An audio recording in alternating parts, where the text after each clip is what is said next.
আসসালামু আলাইকুম। এক ভাইয়ের থেকে আমি 100 পিস কোয়েল পাখির বীজ ডিম সংগ্রহ করছি। তো এই বিষয়ে আপনাদের মাঝে আজকে নতুন একটি ভিডিও নিয়ে হাজির হলাম। তো এক ভাইয়ের থেকে 100 পিস বীজ ডিম নিছি। এই ডিমগুলা আমার ছোট্ট একটি ইনকিউবেটর মেশিন আছে, 60 ডিমের ক্যাপাসিটি, যেগুলা কি দেশি মুরগি বা বিভিন্ন ধরনের মুরগির ডিম দিয়ে ফুটানো যায়। এখানে আমি 100 পিস কোয়েল পাখির ডিম দিছি।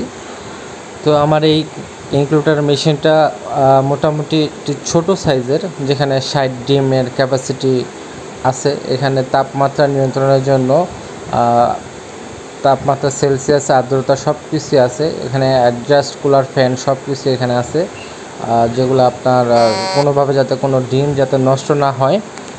তো এইখানে আপাতত আমি প্রথমবারের মতন 100 পিস ডিম দিছি, যাতে সব ঠিকঠাক থাকে।